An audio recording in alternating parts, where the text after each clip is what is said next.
Hello, good evening, and a very warm welcome to Rangers Radio.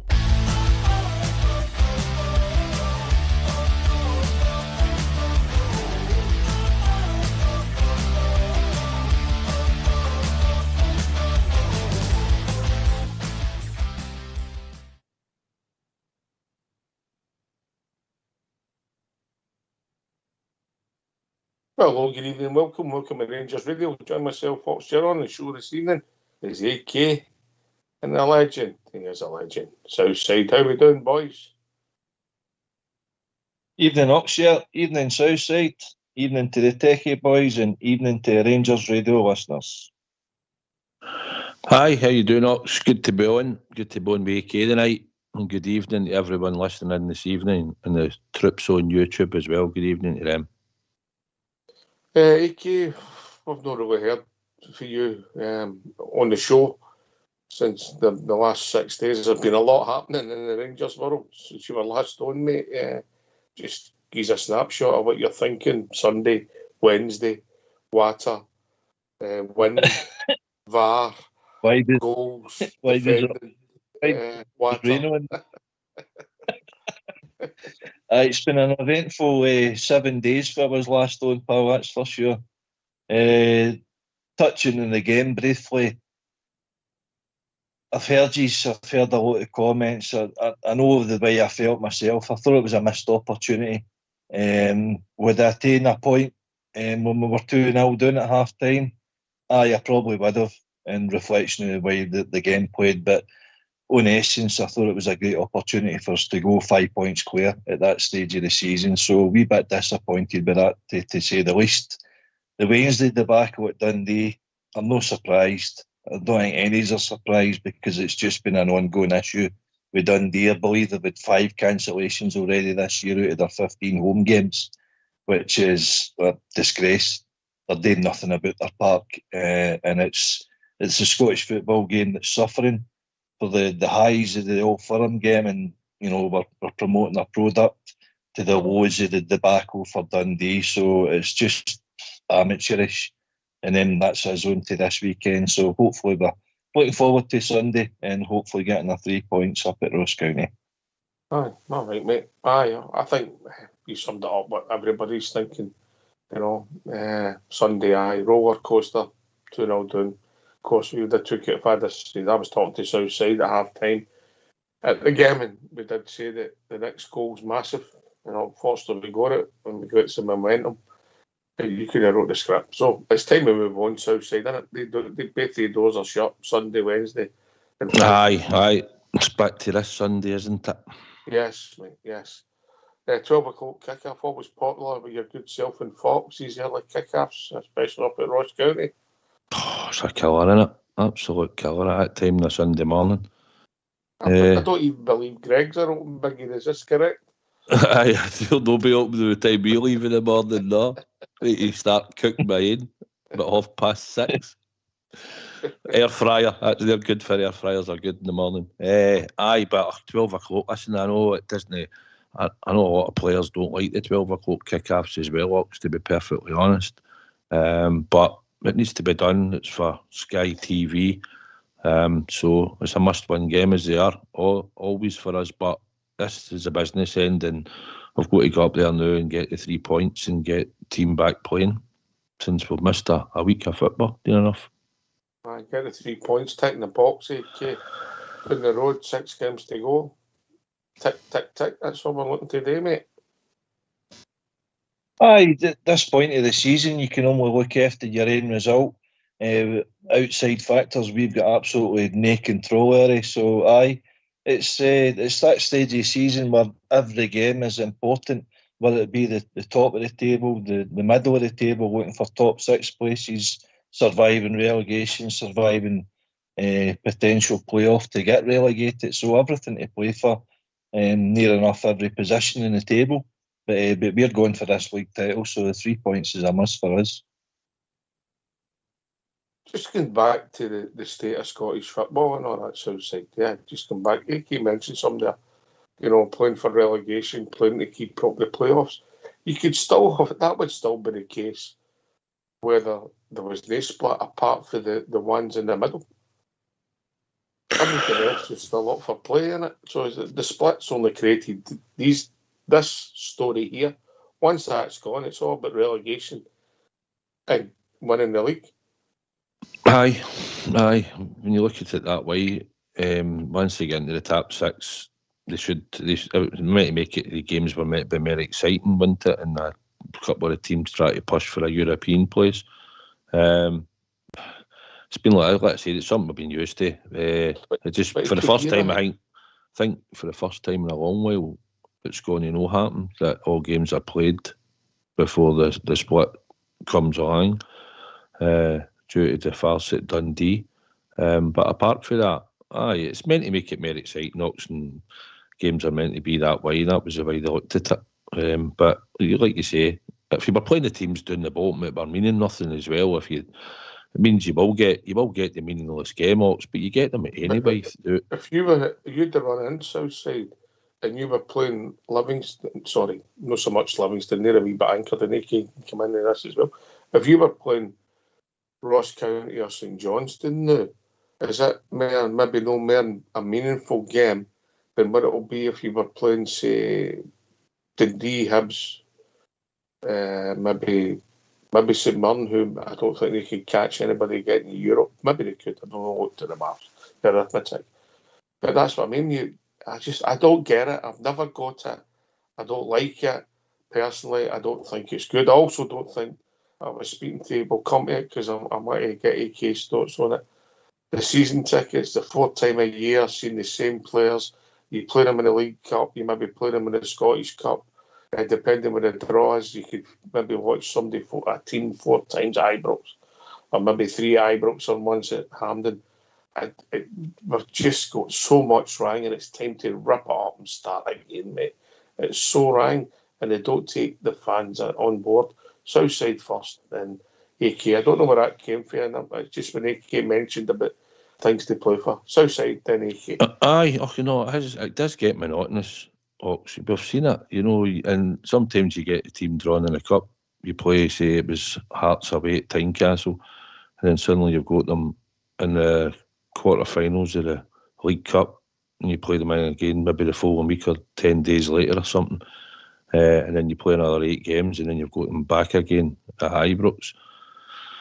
That's what the Sky dictate when we play in the sort of at the times, but the league structure's got to change. Whether they add a couple of teams in or no, I don't know, but something's got to change in the long run. But to be honest, Scottish football is rotten. I was talking to a couple of pals last night, and they said, who would want to invest into Scottish football? Who would want to actually put their money into it? Even when you look at the directors and the clubs and that, he's like, many people would really want to put money in. He says, because for your return of what you get out of it.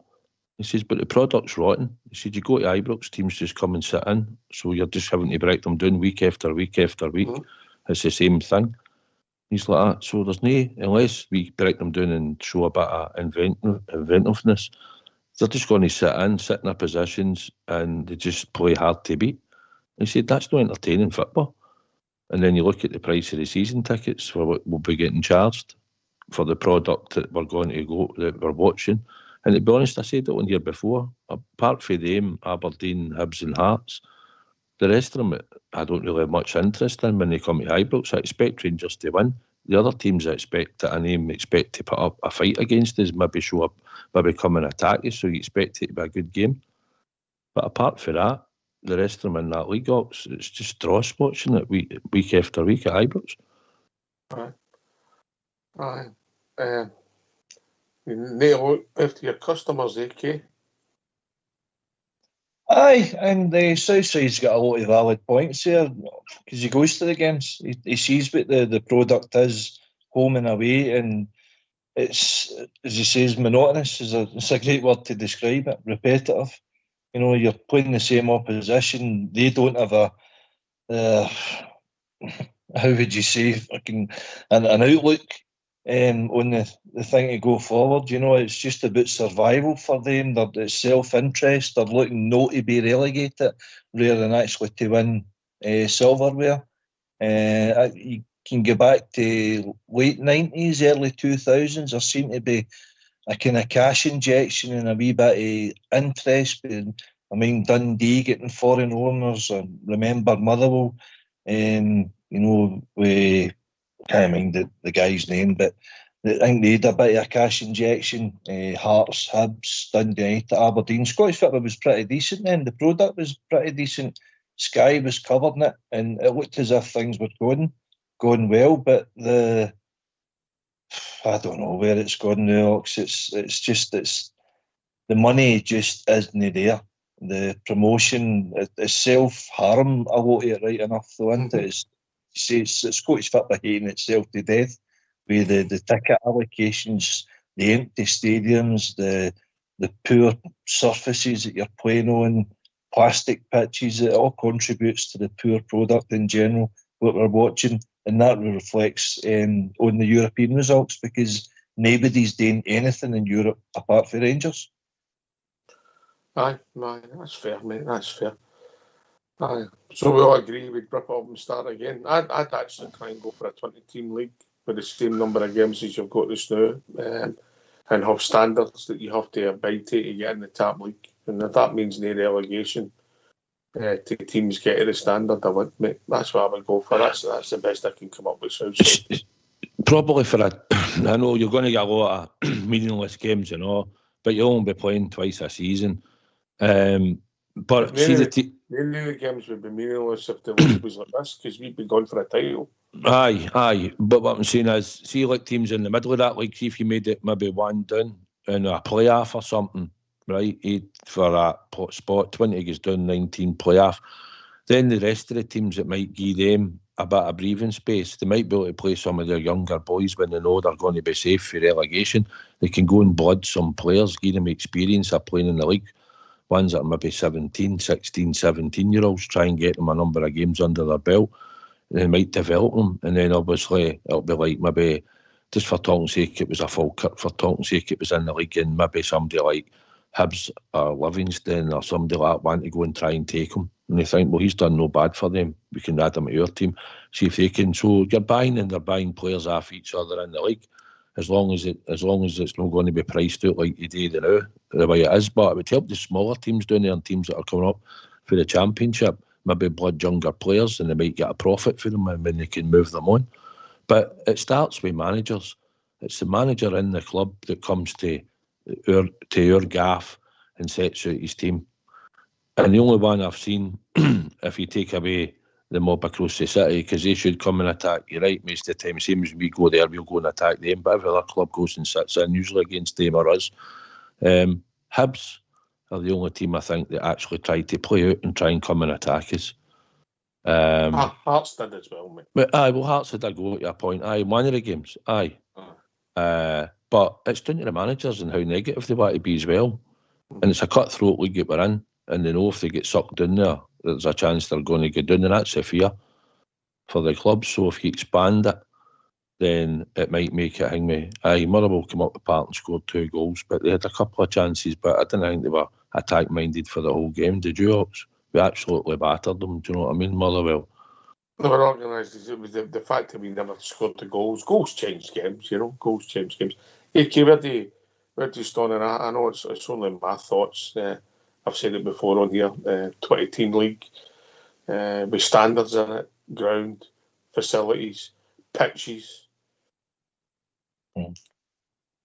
You're wanting your cake and eating it there, Ox, but they sound it. Because a lot of the parks, stadium that we go in Scotland now, it's just no up to standard, and Dundee's pretty typical for that.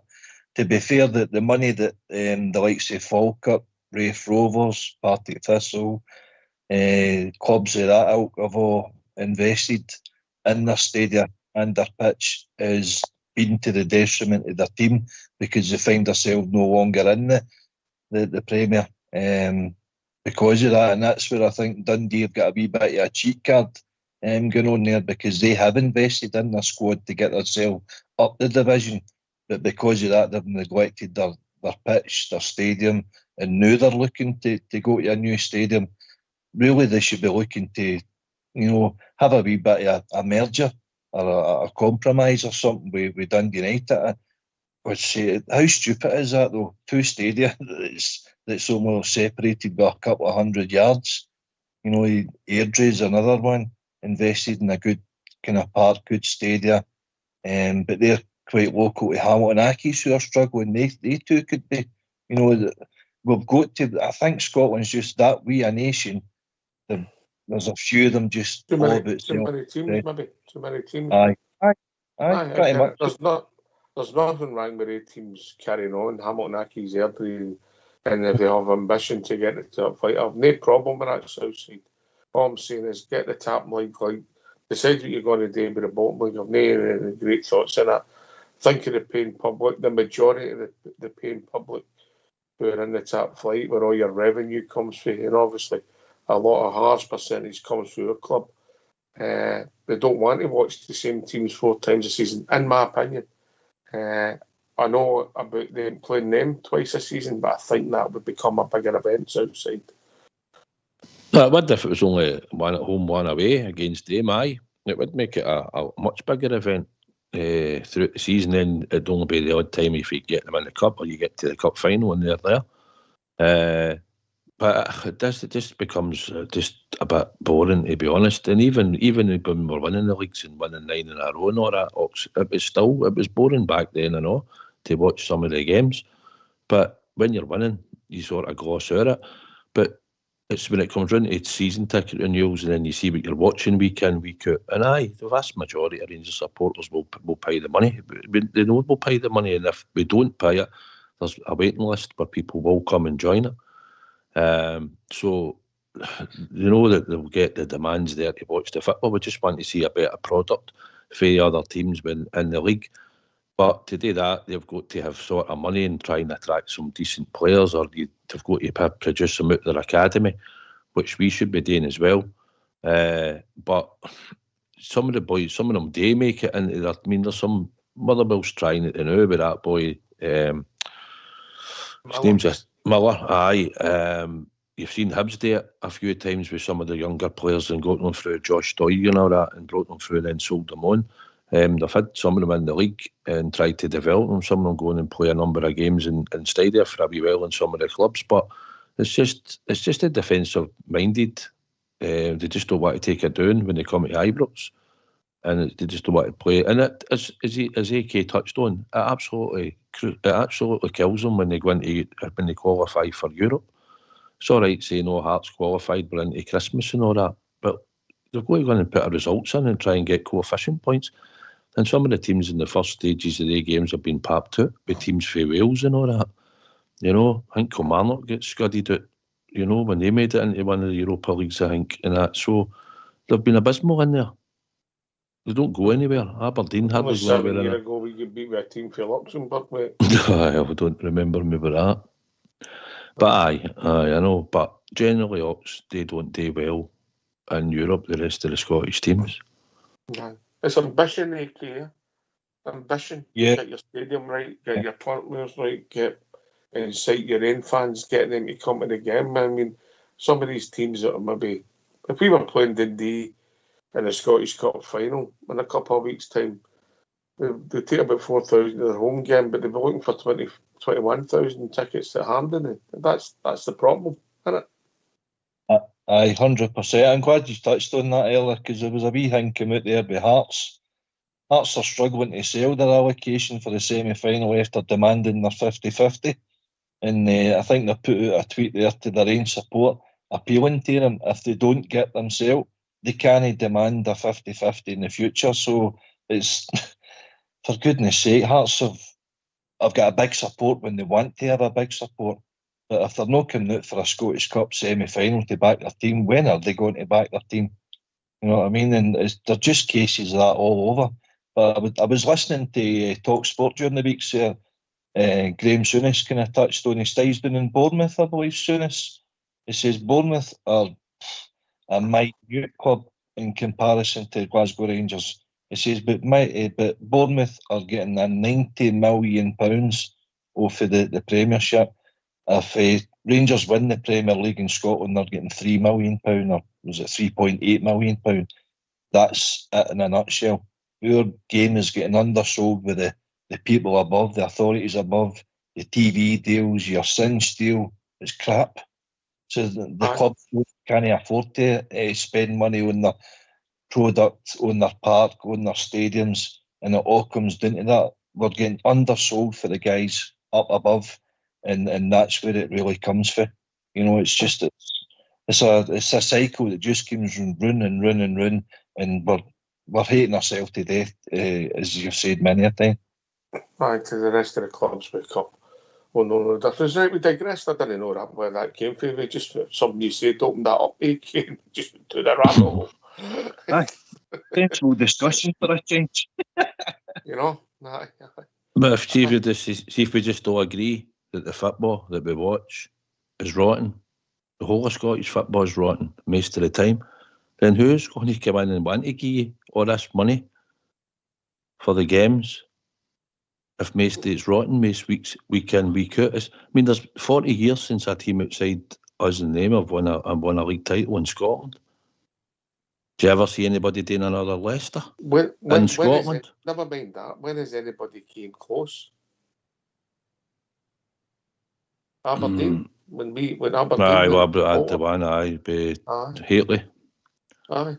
That was the last time I think anybody was close.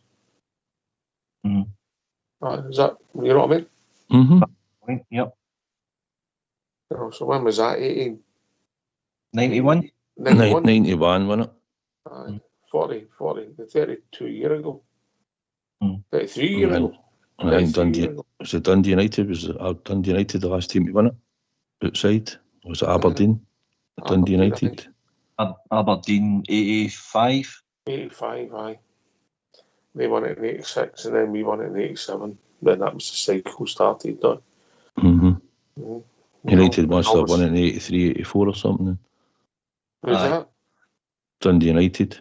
They must have won it in 82, 83, something like that. 83, aye, because they got to the semi-final of European Cup. Roma beat them in the semi, and Liverpool beat Roma in the final. I don't want to pull you up, but you keep mentioning the semi. Is everything all right? Don't get jealous now. You'll get all everyone with his window cleaner again. Right, anyway.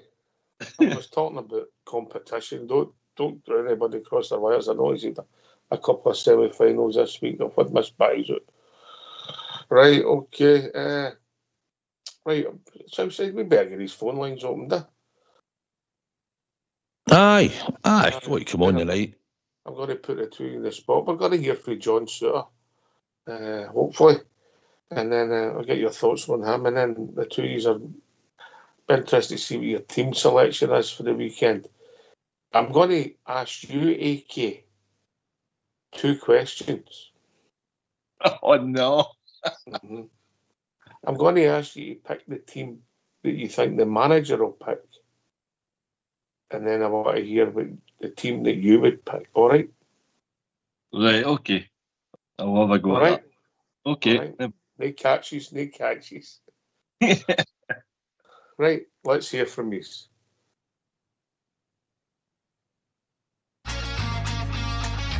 Why don't you give us a call on 0141 356 1972. It's your show, it's your platform. Let's hear from you.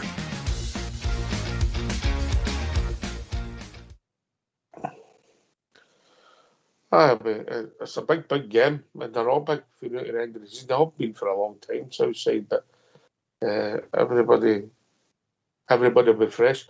John Souttar, we're going to hear from him in a couple of seconds. Listen, I don't know if we're seeing the best of John. He's playing on the left in the defence, and he's had a couple of rickets there. I don't know how much of that's become because he's, I think it was a Motherwell game. He got caught out, and because he's playing the left side. Do you think he'd be a better player on the right Southside than AK? 100%, Ox. He'd be more comfortable on the right-hand side when he wants to come out for the back, and he could ping a ball like Golson can do from time to time. He could ping a ball from there. He's a good passer of the ball. If he wants to even try and take the player on, he'd probably feel more comfortable, I think, when he goes for the left. He'll tend to play it to the left back when he breaks out. He can't switch it because he's predominantly right-footed, so he's not got the switch on his left foot to switch it should he want to, or play an easier ball inside. And I think sometimes when he gets caught out, he makes the odd mistake. It is because he's mostly on the left-hand side. It's unfortunate that he keeps getting played there, but he's had some really good games there as well, let's not be kidded. But I think he'd be a lot more comfortable on the right-hand side ups. Because he became an integral part of the team, okay? I think so, yeah. I think Southside summed that up pretty well. Souttar's campaign this year. I think he's delighted to get a game in the first place. I think he would rather be in the team than sitting on the bench and waiting for his opportunity. But I think Southside's right. Any player that's in their natural position and on their natural foot is going to feel more comfortable about how they're approaching the game and how they carry the ball out of defence or ping a pass, or and Souttar's been excellent, I think, this year, particularly when he's actually carrying the ball for the defence into the midfield, and sometimes he's actually went beyond that in front of the edge of the box. So I think he's been a pretty good plus for come on. But it's the opportunity's been there for him. His fitness has been a big thing. He's kept fit. He's kept in the team, and because of that, we've seen the qualities that the reason why we brought him to the club in the first place. Right, if it's all right with you two gentlemen, we'll hear from John, and then we'll take up. We'll discuss what he's got to say. Let's hear from John Souttar. John, how frustrating was that for the players yesterday? Yeah, it was frustrating, especially it being the second time we were all up there prepared the day before. So yeah, it was extremely frustrating, but there's nothing we can do about it. Especially after a game like Sunday, I guess you guys would be itching to get back out. Yeah, exactly. You just want to play football, especially when you prepare for the 2 days to play the game, and then for it to get cancelled the way it did, it's frustrating, yeah. What do you guys just do? Just wait and wait and wait? Yeah, we just prepared normally for the game, and then obviously got the text when all you guys knew as well, just to say the game was off, and that was it. Just came back here. On Sunday you had the scar. What happened there? Was it a collision? Yeah, it was a collision in the box, but it's fine. How are you feeling now? Yeah, all good. How are you feeling about this weekend's game? Yeah, feeling good. I think you just want to play as many games as possible and stay in a rhythm. So everyone's looking forward to it. Obviously that game being cancelled, we came in today, had a hard session, and everyone's looking forward to the game on Sunday night. Can there be a little silver lining, John, that you've had a few extra days rest? Usually it's Sunday, Wednesday, Sunday, but you've had a whole week off for this big game up in Dundee. Yeah, but to be honest, I think the boys just prefer playing games, play as many games as possible, and I think we've got a big squad and a strong squad that we can cope with that. So yeah, it is what it is. It's off, and now all focus is on Sunday. In terms of all this off the field stuff that's been going on over the last few weeks with Dundee, it's going to happen again in 7 days' time. How difficult has it been for you as a group of players to remain focused just on the task, on winning games? I don't think it's been difficult. I think the gaffer takes all the pressure on himself, and he just says to us, concentrate on the games and I'll deal with everything on the outside, and that's what happens. We just focus on. Yesterday we prepared normally as if the game was going ahead, and when it was cancelled, but there's nothing we can do as players. We just had to prepare properly, and we'll be doing the same for next weekend. As a player, John, how do you feel about playing on surfaces like that? I mean, I spoke to Don Robertson yesterday and he said it simply wasn't safe. At the same time, he gave the pitch the go-ahead at 11 o'clock in the morning. Are you cagey when you go onto surfaces like that? Because you're playing for titles, but at the same time you've got to look after yourself. Yeah, of course. I think it's a double-edged sword. I mean, all of us have played in bad surfaces at one time or another. Whether you're a boys' club, playing for the school, coming through, playing in public parks, everyone's played in bad surfaces. It's not always been flat green grass, so I think everyone wanted to play the game. At the end of the day, it was their decision to call it off, and we respect that. But I think everyone we've played in surfaces this season, which has been far from ideal. Dumbarton in the cup was soaking and bobbly, so it's part and parcel of football, especially in Scotland when the winters are like this, that it's not always going to be perfect, but it's important that as a team we adapt to it, and in the games previously we have done. It's difficult to get that sort of surface that you have at Ibrox throughout Scotland, because clubs just don't have the money to do it though, isn't it? Yeah, exactly, that's the thing. Yeah, you're right, it boils down to money. But yeah, look, I'll leave that to everyone else to answer them questions, and I'll just concentrate on the football. John, if Dens Park fails next week and it gets moved to another venue with no fans, how would you feel about that? If it gets moved to a neutral venue, you want to play in front of fans. I think every single player will tell you that look at the COVID season, it's not the same. It's not the same intensity, but hopefully that's something we don't need to deal with. It's a sad indictment if it comes to that in terms of the image of Scottish football. Well, it's if buts or maybes, isn't it? Like, there's no point discussing something that might not happen. So I'll answer that if that happens next week. How would you view these next few weeks for you from a personal point of view when you know the Euros are just around the corner? Yeah, to be honest, it's full focus on Rangers. It's massive for us. This end of the season, there's 6 weeks left, probably 6-7 weeks left, and everyone knows what's at stake. So for me, my full focus is on every game. I know it's cliche, but it's so important that we go into every game with full concentration and full belief in what we've been doing the last ever so months since the gaffers came in, and we stick to everything that's got us in this position, and the rest will take care of itself. How do you feel the season's gone for yourself, John? It's a difficult first season here, injury wise. How pleased are you just to be able to come through European games, domestic games, and really stamp your authority on that place in the side? Yeah, absolutely. Everyone knows last season for me was far from ideal, and it wasn't what I dreamed of when I signed here. But this season, so far, I've made up probably for lost time in the games I've played and the minutes I've had on the pitch. But I think towards the end of the season, I'll look back in the summer, however we finish this season, and hopefully it's a great ending, and I'll be doing everything I can personally, and everyone in the changing room will be collectively, to make sure it's one we can remember for the rest of our lives. Last one. You talk about that, John, the title race, possibility of winning domestic treble, Euros coming up in the summer. Is this the biggest 6 weeks, 2 months of your career? Probably, when you put it like that, maybe it is, but that was your words, not mine. I'll maybe look back when I'm older and maybe look back and think that was a big spell in my career, but just now I'm just focusing on game by game and doing everything I can for this club. All right, thanks for that, Mr. Fox. Comes across really well, Keith? Fantastic. Speaks really well. You can actually hear in him, he means every word.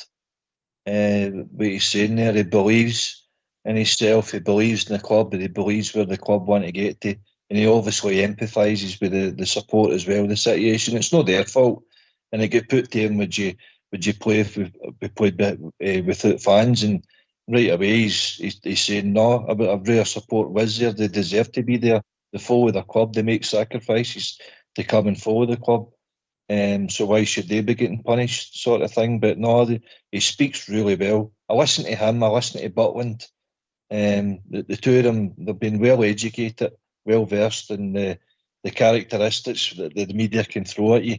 In my opinion, far better than listening to Tavernier, Ghost and Lundstrom. But no, great interview there. Well done, John Souttar. Listen, he's come on this year, as we said before, we had the interview, Southside. He's become an integral part of the team for somebody at a ropey start. He speaks well, and a bit of common sense in there, and obviously they try to get him dragged into the politics, but he batted it up well, Southside. Aye, smart and clever, isn't he? But listen, he's done well in the team, and like we said, he's a good height, good size, physique-wise. He's decent in the ball. He can make a pass, and we've seen him play on the right-hand side when Connor Golson was out. He played well on the right-hand side of the team. And he speaks well. Doesn't do a lot of interviews that we've seen, but when he does, he speaks very well.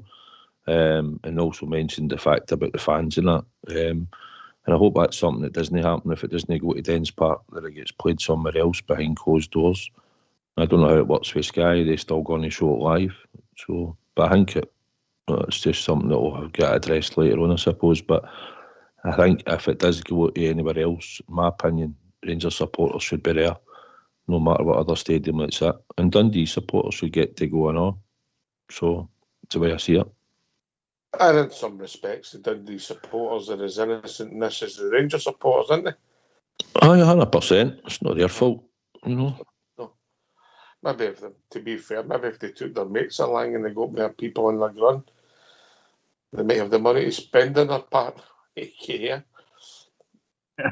Aye, you've got a point there, pal. But Southside's right. You can't punish the fans for something that's no.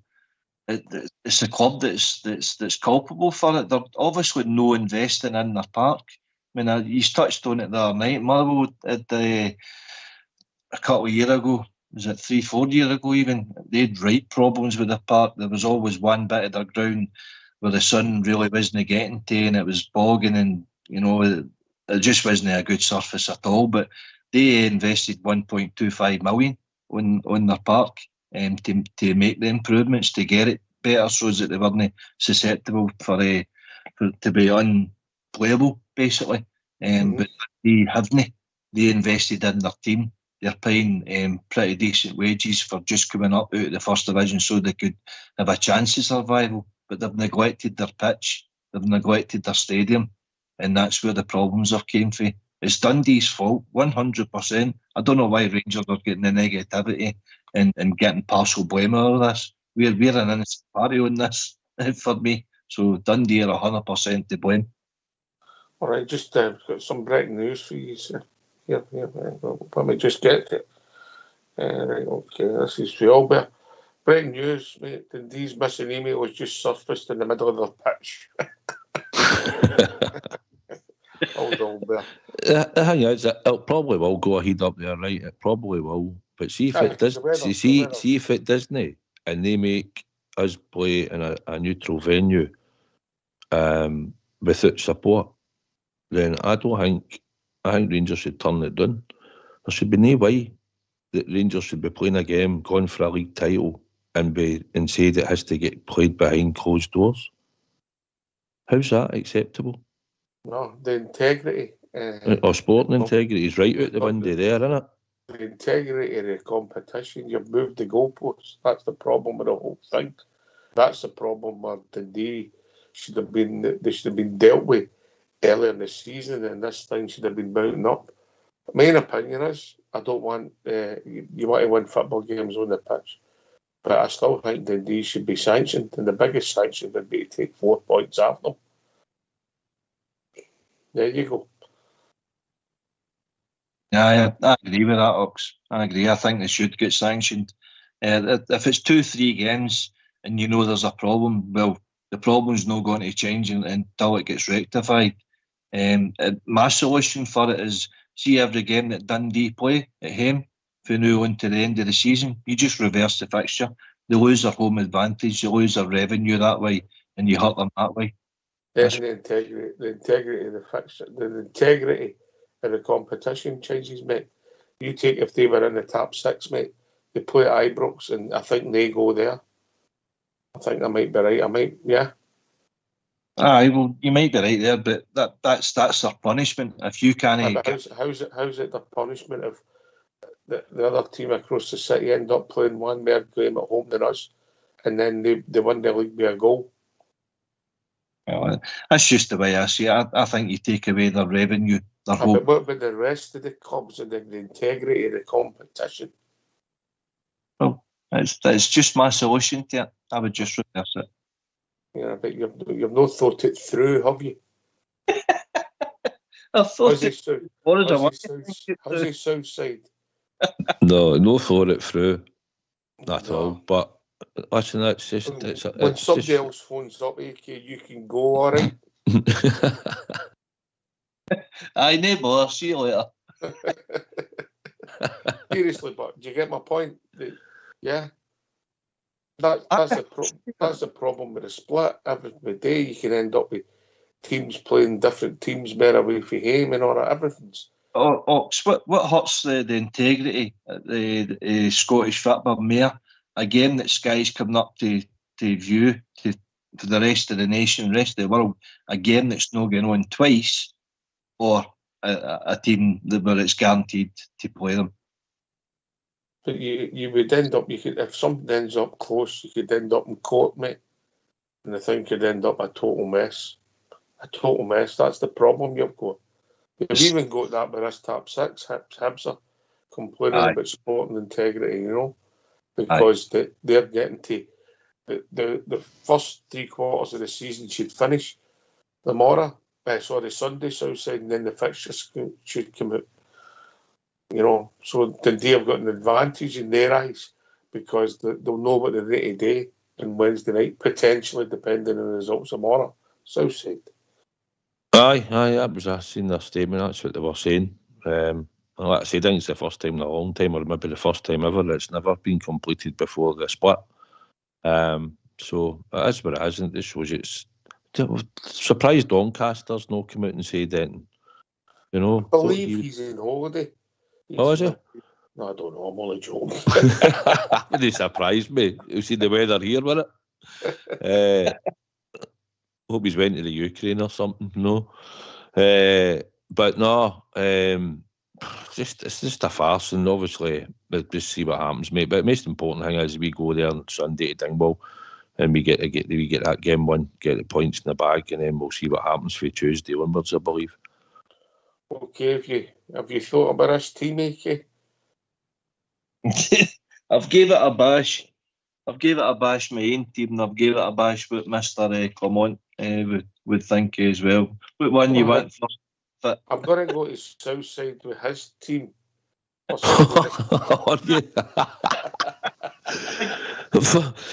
was just sitting back here thinking, right, wait, we're here, but he's going to say. And now you're just battling me with the dairy. That's how I reversed it for the integrity of the competition. Brilliant. All right.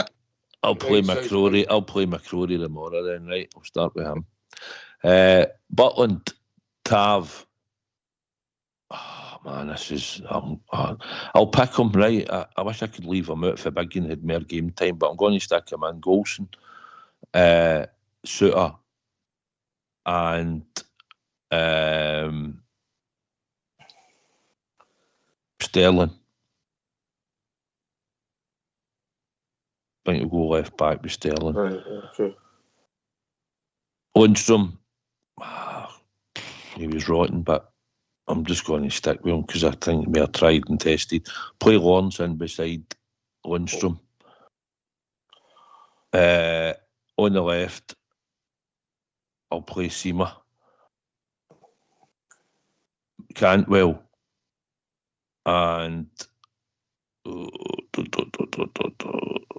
see, I haven't really thought about this. Can I play Scott Wright because he was a wasted jersey? Desser's up front. McCausland, bring him back in. Okay.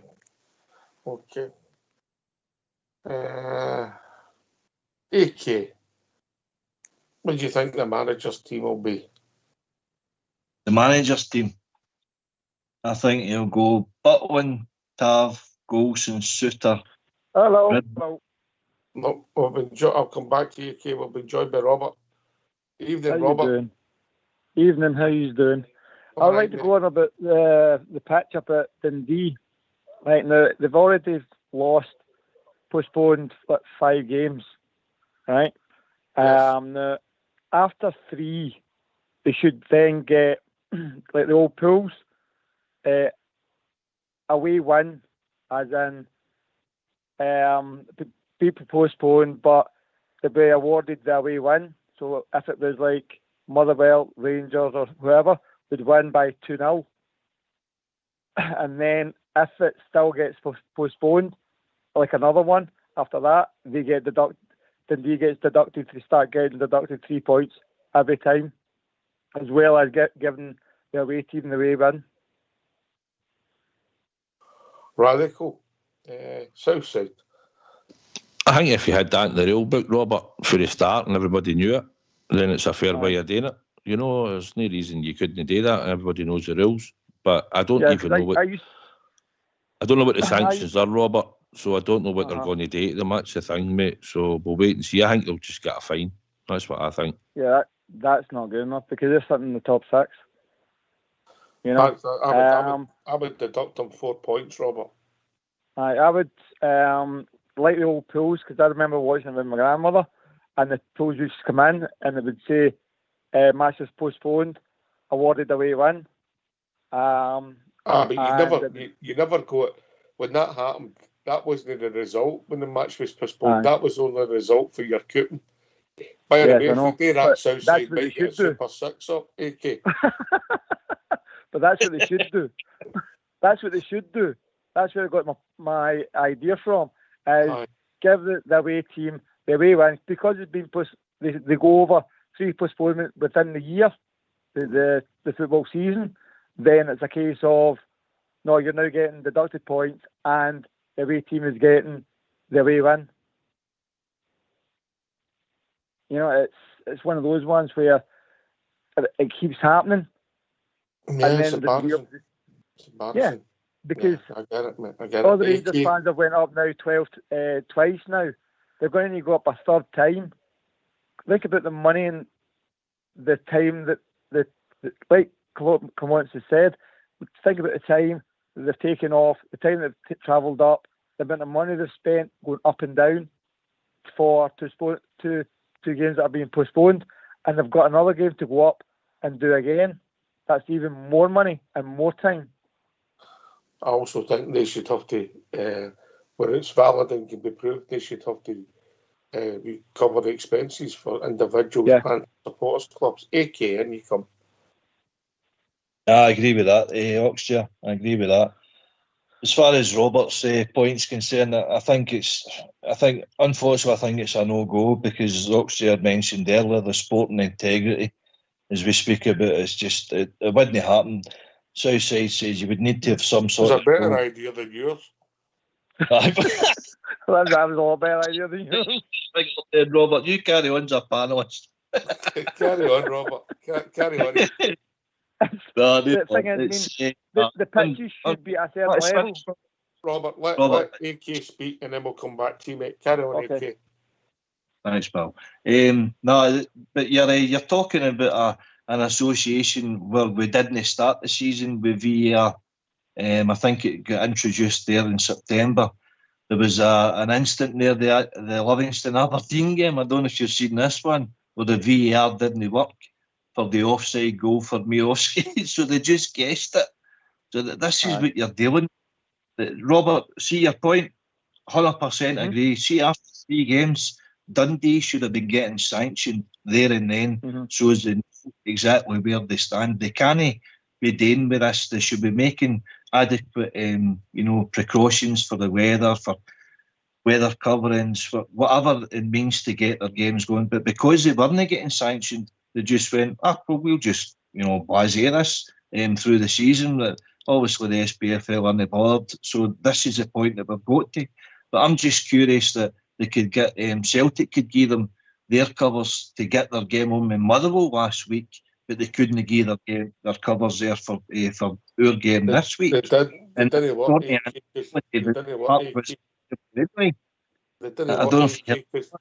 was their holy ones. And it was extra small ones. Race weekend, it wasn't playable. So carry on, Robert. No, but it's just ridiculous, because I think all the pitches should be up to the same standard. And once the pitches get below a certain standard, then the clubs should be getting fined. Because Ibrox Park, the pitch is absolutely like a carpet. It's perfect. You go to other grounds. I mean, Motherwell's pulled it from, I think a couple of seasons ago, it was all patchy. They put a load of money into their pitch. It's like a carpet as well. I've looked at Parkhead and it's a wee bit patchy, but there should be a standard throughout the SPL that it has to be a certain standard. and Dundee is just not there, and they should be deducted points. I mean, there's Livingston's got a plastic pitch, and they're sitting down at the bottom of the league, where we have to go play in mud up at Dundee, and it's a case of being postponed. You know, and they're sitting in the top 6. It's not great. No, I get it, mate. I get it. Can I ask you a question, Southside, just from memory? I don't want to put you in the spot. It's not a quiz or in. Is this the latest postponement you can never remember? The middle of April? Aye, probably aye. Aye. For weather? I can't. It's got to be. Oh, I can't think. I can't think of one being off in this late in the year, no. You know. No, can you, Kay? You've been a lot older than me in Southside. Can you think No, certainly no for rain.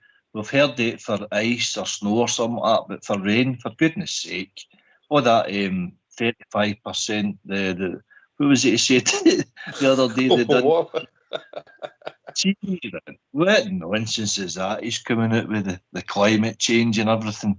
Tannadice is perfect, but across the road, Dens Park, they're subject to climate change. Give me peace, man. That was a belter. I think I seen a tweet today that the United, who I'm no lover of, were training on their pitch, and they tweeted something taking the big cue to Marano.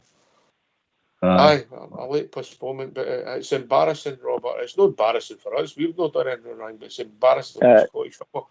And it could affect us, Robert, because we might go for a player. We might go for a player, and he might think, I'll go elsewhere because I don't want to get involved in that league. I want to play. I wouldn't mind playing for that team, but I don't want to be involved in that league. So then it could affect us, mate.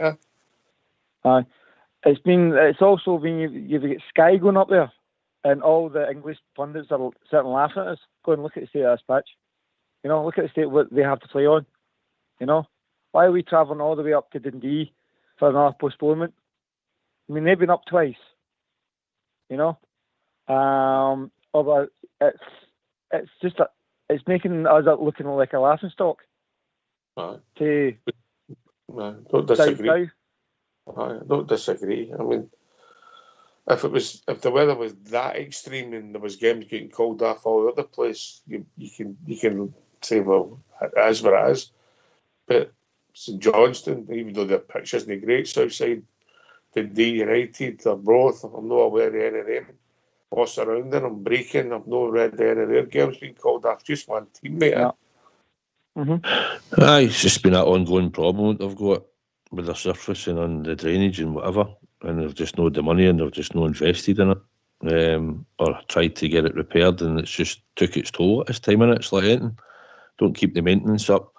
A lot of the clubs will say they can't afford it. St Johnstone, like you say, they don't get many games called off, but they don't have a great surface either at times. Looks patchy, bobbles all the time. And if you want to get all these plastic pitches and all, get them all out the tap league. There should be no way anybody with a plastic pitch should be playing in the tap leagues, Ox in Scotland. Yeah. So back to the football, Robert. What have you thought about how we're going to set up on Sunday away at Ross County? I would say I would put Balogun in instead of Golson. Right. I'm going to come back to you. I'll come right back to you. Right. You were just in the midst of giving us your team. What you think the manager will pick? I think you got up. How far did you get? I'll give you again. Butland, Tav, Golson, Souttar, Ridvan. I think he was talking about days rather than weeks away, so I think he's keen on getting him back in the team. I'd go loans from Sterling and replacing Diamondi with his finger injury. Sima, Cantwell, McCausland and Dessers. That's what I think the manager will pick. And what would AK's team be? My team? Butland, Tav, Souttar, Balogun, Ridvan, Lundstrom, Sterling, Matondo, Cantwell, Sima, Dessers. Okay. All right, know that for. I thought Golson might have come out. If you're talking if you're talking about last week's performance and you were just doing it on performance, Tavernier goals and wouldn't get trapped. I think you're spot on. I think that's the point you're making as well, Robert. Huh?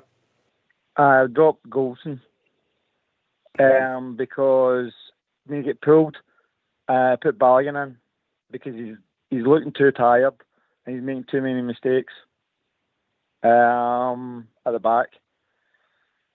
I would also probably drop Lundstrom as well because I'd give him the first half, and if he's still making a couple of mistakes, I'd pull him. I know he's a strong player, but when Dill came on, he moved a lot quicker, forward a lot quicker. You know, put Cantwell in front of him. That's only two I would probably pull from Sunday's game. Southside. Aye, listen, if Balogun had a bit more game time, but it's a crucial part of the season. But Golson's not been great. But you could always say, well, do you know what, last week was a bad game and we'll start him the following week. And it is Ross County. Big Jordan Wright plays up front. They've got that Simon Murray boy with the ginger hair. He's quite fast and gets himself a boot. So Balogun get in would probably be a good shout, aerial-wise, for going up against Jordan Wright, because I think Balogun's far better in the air than what Golson is. But it's a gamble you'd be taking getting into the last few games as well. So I think the manager will probably stick with Golson. But apart from that, Kieran Dowell, I could have probably gave him a shout and if he'd had more game time. Surprised he came on last week at Ibrox. But I think he looks like the manager might be including him going forward. And if he's got enough in him, there's no reason why he couldn't start in beside Lundstrom on Sunday. I don't know if Ridvan will be risked, hence I left him out my team.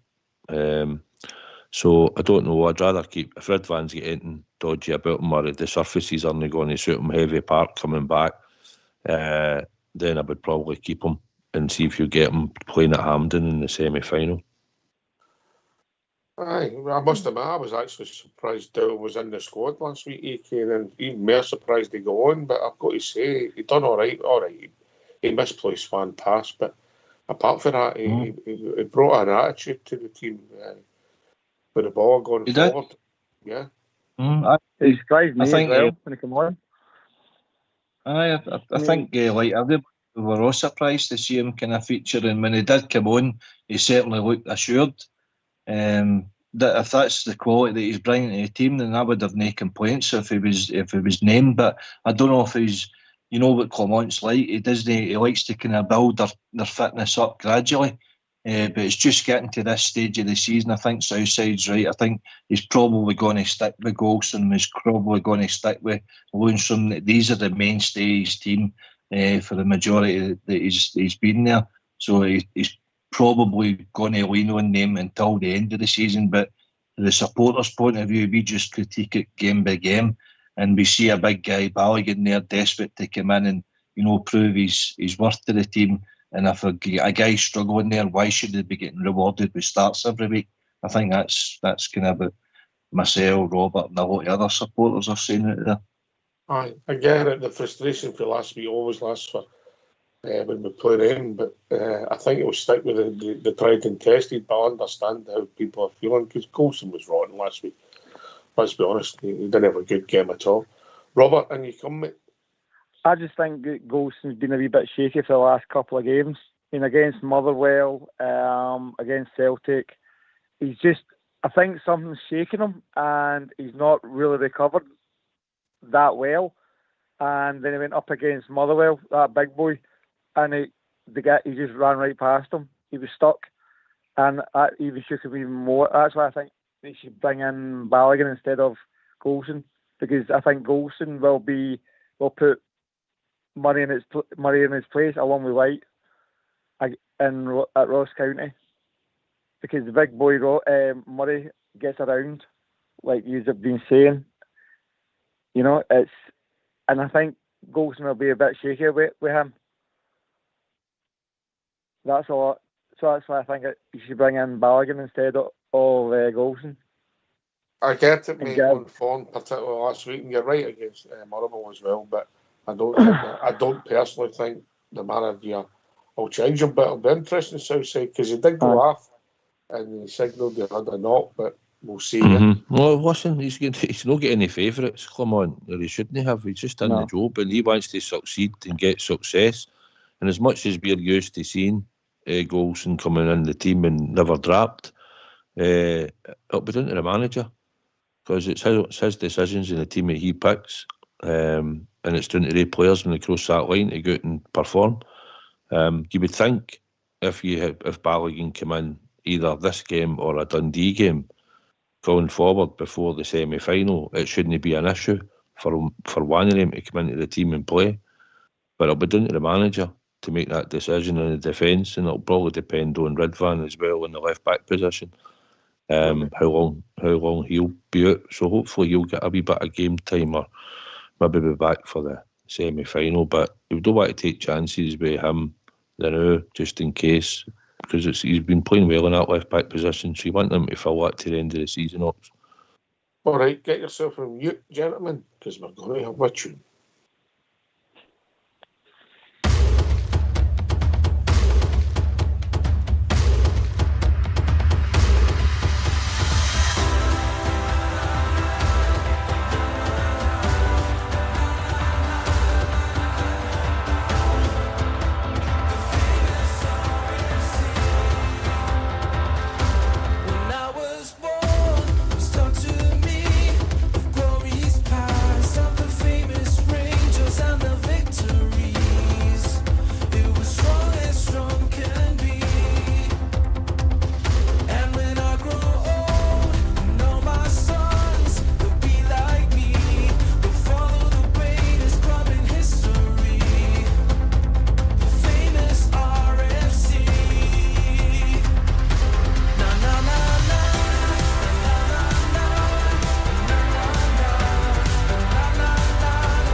Why don't you give us a call on 0141 356 1972? It's your show, it's your platform. Let's hear from you.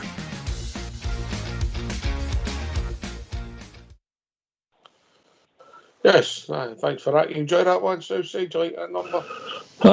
Sure, I will hear that on Sunday, probably the time we're going to the Kingston Bridge. I'll be getting battered out, yep.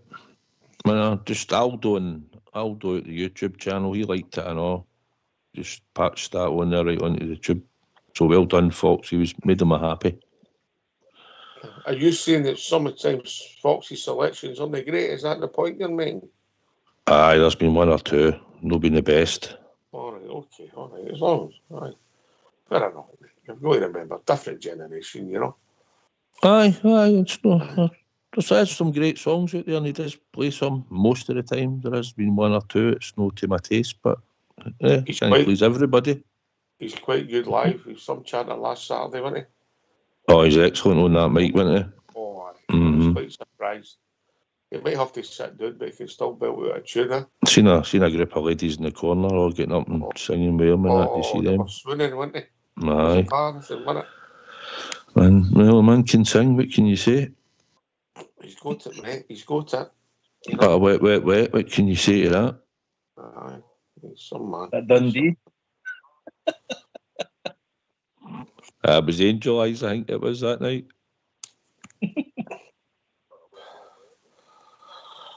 I think it was love all around us. He done one at first. Aye, right at the start, aye. Fox, it was good. Good at that one. Mm-hmm. Good at that one. Right, enough about Fox and his singing. Right, where are we? Right, big game, Robert. Big game. Aye. What you looking for? I agree. I agree with that Clemont's not getting any favourites because I've seen him pull players at half time. I mean, he pulled Wright at the Celtic game. He's also pulled a lot of other players for not actually doing their job. He gets to half time and then he goes, "No, get off. You're coming off because you're not doing it." And he'll just replace them. You'll see players not perform to his level that he wants them to perform to, and he'll just pull them. He doesn't waste time. He literally just changes them when he needs to, and that's why he probably pulled Golson. You know, he's like, "You're done. You've run out of energy. Come off." And he put Balogun on. So I agree with you. I don't think he has any favourites. The incident happened right in front of me on Sunday, mate. I don't know if Southside's seen it. When their guy went down the wing once, he turned Golson, and after that, Golson had signalled that he'd done something and wanted to come off. It was Golson that signalled. It wasn't the manager. It just took him off. Then he had to run and get Balogun injured. Balogun stripped. You might not have picked up on that on the TV. Southside. Aye, did when he nicked the ball and he was sprinting down the line, and I was thinking, where are you? But I think he did signal across, and I think a minute or two later he was off, wasn't he? So I think he probably picked up maybe a wee strain or something, mate. I don't know. It should have been an embarrassment after that performance in Sunday film, but no, I think it was slight injury. And that's how Balogun come on. Aye. I'll be interested to see what happens, and I think he'll go with Balogun and Souttar if Golson and Souttar if Souttar's fit, AK. But I understand people's frustration. Maybe Connor would understand it as well because he ain't playing well, is he? No, well, this is it. If you're honest enough with your appraisal of your own performance, then you would understand. You wouldn't be questioning the manager's decision there, because at the end of the day, it's all about the team. It's not about individuals. If he makes that call, it's a big call, because Connor's been in their dressing room for 6 years now. He's in the leadership group. He's one of the probably mainstays. Everybody looks up to him for standard and what have you. But when you're out the team and you're looking at that performance, you can understand why the likes of Balogun would be frustrated kind of watching that. He wants to offer something to the club. He thinks he's still good enough to offer something to the club. And in previous performances, who's to say he couldn't offer something to the club? I just think comfort factor isn't a good thing for certain players. And in fact, for all the players in the team, it's about standards, and if you're not reaching your standard and the team's suffering as a result because you're not playing well, then why should you be getting a jersey thrown at you, regardless of how you're playing? So, but it's the manager's call. We trust the manager. If you base it on form for last week, the 3 experienced players would come out the team, if you're honest. But I don't think they will. I agree. I don't think they will. They were the guys that maybe frustrated us, but hopefully they can get their eye back on the ball and get us out of the line. Southside. Well, this will be up to the manager. And the manager's got us back into this position where he demands that he put on the players, the organisation, the tactics and that, and got them into the story and made them start winning. And we started to claw it back. Aye, has he picked every team perfect? Probably no. Probably 1 or 2 games you might have thought, but they pick him for. But when he explains it and that, and he's looking at it through fitness levels, because that's what we've had to struggle with since he came in, and probably wanted to play at a higher tempo, maybe what the squad had been playing with before. So he needs players that have been robust and they'll be turning up. And the 3 last week that you rely on for most of your time, the 3 of them didn't really turn up at all in the first half, and were culpable for, still say Tav's, that what happened to Tav was a fluke.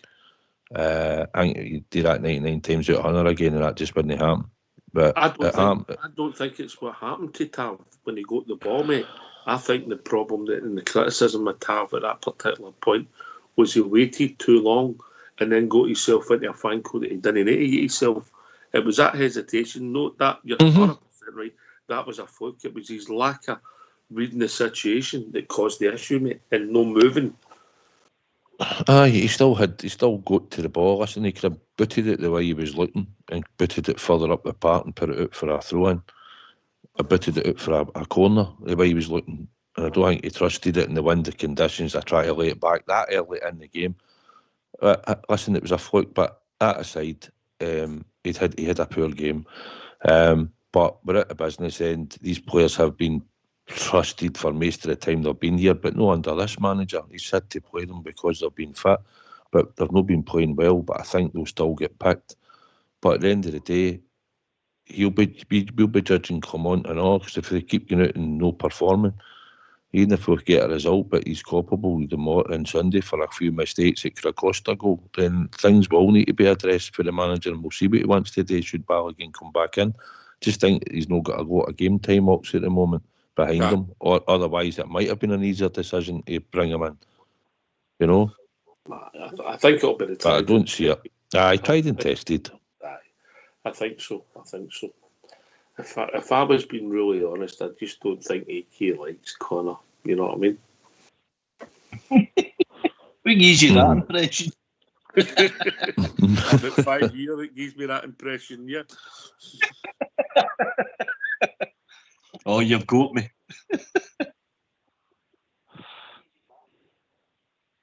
Last week, neither did Tav.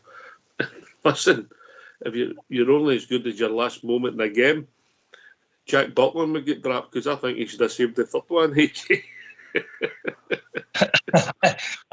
You're right there. Albert actually called that on the after show. Fair play. I didn't notice it at the time, but see when you see it back, it's right at him. Why are you not saving that with your feet?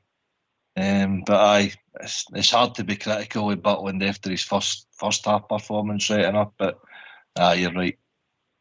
What about the first goal? To be honest, I know. I let a bullet, right? You seen it. I know he wasn't expecting it, but it just, if he went to hit it to where it left, the distance it travelled, I know it went quick, but at the time I didn't think. I just thought, wow, boom, and it just went in the net. I thought, caught cold, goalie's caught cold and all, you know. But when I look back at it, I was trying to see exactly where he was in the box, because the ball's falling, what's happening. You don't. At the game, I didn't look to see where Buckland was, because I didn't expect that to happen. I thought Tav would try and do what he tried to do and kick it out the park towards the Govan and just give away a throw-in. You know what I mean? Well, we need to move on. It's all about this Sunday now, Robert. It's about this Sunday. And I mean, last Sunday they screwed up because of the weak defence, because they caught, like I said, they caught him cold. Tav usually does what he does, as in kicks it into the Govan and gives it a throwaway. But it needs to be faster and more deadly this Sunday. Go out, hit them hard, and get the 3 points. Get it done over and done in the first half.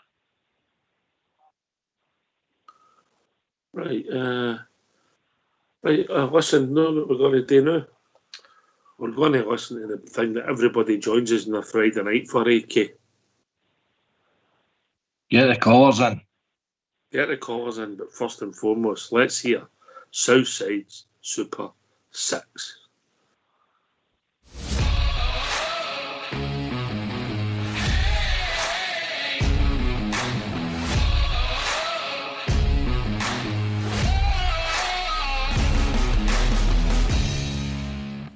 Hi, welcome to Southside Super 6 for the 13th of April.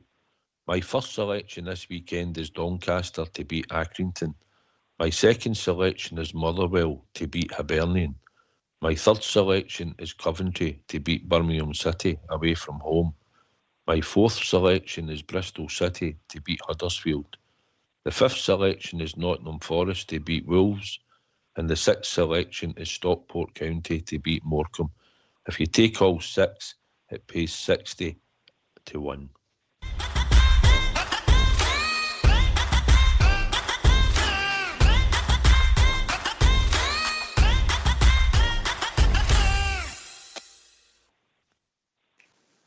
How confident you feeling this week, Biggie?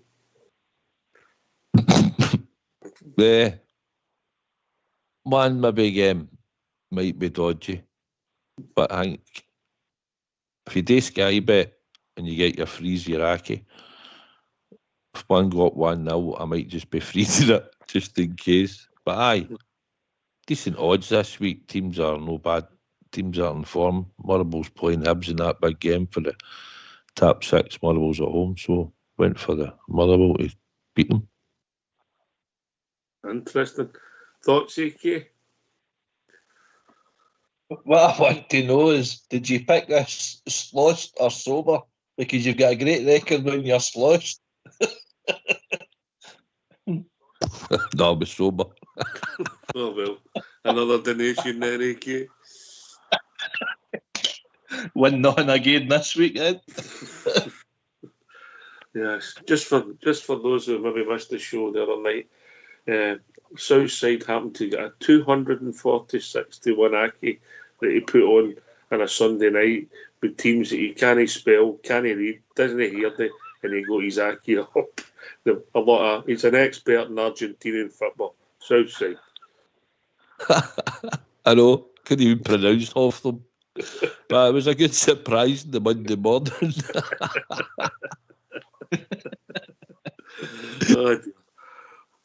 We laugh. But the Southside Super 6 fans only laughing. You need to get this sorted before the end of the season. This is people's I know. This is people's holidays you're playing with now. I know. Well, hopefully this week. Fingers crossed. All right, right. We've not a problem. Robert's just left us, but AK, we've not a problem scoring goals. Maybe against Motherwell was the only time this season. Ibrox, even last week, 3 goals, 4 goals, and making chances. So, look, we just need to keep it tight at the back, be professional, get the ball up front. We'll make chances, take them, and we're down the road with 3 points. And that's what the stats tells us. Yeah. AK, you've got a start for us? Aye, it was quite interesting. Somebody brought it up in the presser with him the other day that we've actually played Ross County 24 times in the league and never lost to them. 20 wins, 4 draws, 0 defeats. So we want that, but we want the victory. A draw isn't what we're looking for. So hopefully we get 2, 3, 4 goals, because it could come down to goal difference with them as well, but the 3 points are a must. Aye, hopefully it's no more. I remember that game when Giovanni had come in. Was it Giovanni? Aye, I think it was. We drew it. The Tawdry, then we drew there. Ross County, didn't we? Southside, within a few days of each other. We dropped 4 points, so let's go up there, get the victory. Get the victory. Aye, we need to win. That's first and foremost. That's the thing, winning. It's not a bad surface up there usually to play football on. Just a tight wee run. But I'm sure if they've got the right attitude and application, I know they're fighting. I don't know how many points they're off. Maybe trying to catch whoever. I think there'll be a bit of drift, so they will be battling for points because they want to get as many as they can. But it's all about us on Sunday. It's just about getting the 3 points, and hopefully we can put a few goals away as well. Make a difference in the goals, obviously. But 3 points a must. And if it has to be a Bridgeman, it will need to be a Bridgeman. But hopefully it'll be a bit more relaxed than that. Aye, I'm hoping so, mate. I'm hoping so. We get the goals, and we can move on. We can breathe. We can relax. We can rotate the team. get ready for Wednesday night away to Dundee. Aye, for the third time. But aye, no, you're right. I was looking at some stats and some fixtures, recent games that Ross County played. They've actually got quite a good home record. Their last 4, they've beat Hearts, they've drew with Hibs, they've drew with St Mirren, and they've beat Livingston. But equally, the Rangers away record this year has been equally impressive, if no more. Our last 14 league games, we've had 1 loss to them, and we drew at Aberdeen. You know, so we've got very good away for them this year, surprisingly better than we are at home. So it's there, as the Southside says, application, attitude. We've got Sima back in the team, which is a massive factor. I thought it would be, and hopefully he could be the key to going on and winning the league for here. I thought he had a big part in changing the game. Obviously, I think the conditions came into it last week, but I thought Sima gave us an extra goal threat, and he's always likely to do something, Southside. Aye, if you look at it, he's the only sort of forward player. I mean, Matondo's different. Well, he's similar, but he'll run in behind. You know, you can knock that ball in the channel for Sima. He's not very good at it out in the left. Silver, he wants the ball into feet, I think, more, and then go and try and take the man on. But you can knock that ball in, which we've done at the start of the season, and at times, and Seymour go and battle and win it and cause problems. He's good in the air, he's good in the box, opposing box, as well as our own box at set pieces. He was good in that area for us as well. And like you say, he can make runs across the park and get himself into goal scoring positions. So he's a handful up there, Ox, and it's a good addition that we've got him back at this time of the season. I honestly didn't think we would see him at one point, if I'm honest, AK. And then he's come back in, he's had the cameo, and he's played 45 minutes. But is he ready for an hour, in your opinion, this week? I think he is. I think he looked fresh. He didn't look as if he'd been away at all. He's got a pretty good physique on him. He looks after himself, and it was just a matter of building up. I think it was a muscle tear or something that he'd done. So he's had a good, few weeks, few months off there to recover for that. Hopefully that's him up 100%, but he's going to get stronger every game. I thought Matondo had a positive impact when he came on, and what a goal he scored. Can you see him starting possibly at the weekend? I mean, I wouldn't be against that either. I've got in my head that Matondo's an impact player, mate. That's when he does his best work. I don't know what you think, Southside. His team's tired after an hour and 70 minutes. He comes on with that pace. It's a big asset. It's a bit. I know it sounds a bit, but that's the way I see the boy, It is a big asset at that time in the game, but he probably has to start games at some point and see. The thing is, Hampden would probably suit somebody like him. See, like Hampden, when we go in the semi-final against Hearts, that's when you expect him. I wouldn't mind, it wouldn't bother me if he started, because it's a big pitch and there's loads of space to put the ball into, and he can use his running power. Whether you think it's better, like you say, Ox being an impact player or no, but he's here, we pay him a lot of money, and I don't want to be sitting him on a bench as an impact player, just now and again he comes on and whatever. It's good when he does it, but he's doing it now, coming on because he wants to get a start in the team. So could he start Ali? Maybe. It'll be down to come on, really. He's the guy we'll all wait to see what team he's going to pick, but I think mostly when they're all sort of fit, I think you could easily say there's at least 8 that normally start. You would think would normally start in these weeks going forward. What I did notice with the two years, they all bear position the right hand side of the, if you like, the front three or the midfield three, whatever you want to call it. You both hummed and had about that. All of a sudden, that position just gave us a problem. So if you did start Matondo on the left, you could have Sima on the right, and that solves that problem. AK. It's a possibility. I mean, I'd move Sterling into the kind of midfield for the Diamandi position there too. So I just think that he offers some energy in the midfield that we're missing. with Diamandi in there. I thought he kind of overran it a lot, particularly the first half. I think he improved second half, to be fair to him, and he has been a good acquisition, but he's just finding his feet in Scotland. I think it was one of the games where it came at him and he didn't really know what to expect, and he got caught up in the windfall of a start that Celtic had. So you know what the old firm games like, if you don't grasp it right away, it can bypass you very easily. So Sterling, I think, could get moved up there, but that's me expecting Ridvan to come back into his left back position. You've lost me. We were talking about the right side of midfield. I know, but Sterling. You could keep Sima out there on the right. And I suppose it would be a problem-solving position. So I think he could take that position. McCausland, would you think he's got a chance of coming back in and going on the right, even for this one game? I don't know. I feel sorry for young McCausland, mate. I think that injury has set him back. Now, hopefully he gets his fitness up. When they told you it was a complicated injury, that worried me, mate. That worried me. The words worried me.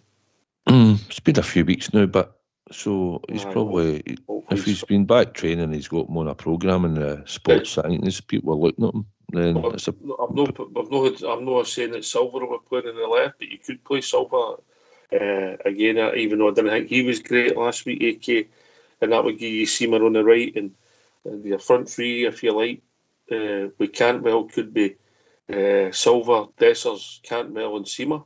There's a threat there, isn't there? Aye, there's a threat there, but I personally, I would be dropping Silva out the team. I didn't think he played well at all last week, and I wasn't very impressed or enamoured with his antics either. Don't want to see that in a player in the Rangers jersey for me. Playing devil's advocate, he turned the whole game in our favour. Aye, well, I think the debate came from because his antics prior to the penalty incident before that, and throwing it at the ground, holding his face, and I just don't like seeing that. That's just me, Locks. I don't disagree with you, mate. It wasn't the fouls, and it wasn't doing. It was the antics and the flair. You know, aye. It was the you know, hopefully, Southside, somebody said a word in his ear. Yeah, it'll not be happening again, mate, according to the manager. He's already made it clear he spoke to him regarding it. Listen, Johnston made contact with him, right? Hold your face, stand up and hold your face, but that rolling about just does my head in and all. And I got his toe stood on and all at the edge of the 18-yard box, but it didn't merit rolling about, you know. So the manager said it'll not happen again, so I'm sure it won't, because he's had a word. That'll be interesting, right? Okay. We better see if people want to join us for the last part of the show. I know people are busy, but come and join us. It is a phone-in show. You can speak to AK. You can speak to Mr. Southside, the bookie basher. I thought I'd say the words. Let's hear from us. Why don't you give us a call on 0141 356 1972? It's your show, it's your platform. Let's hear from you.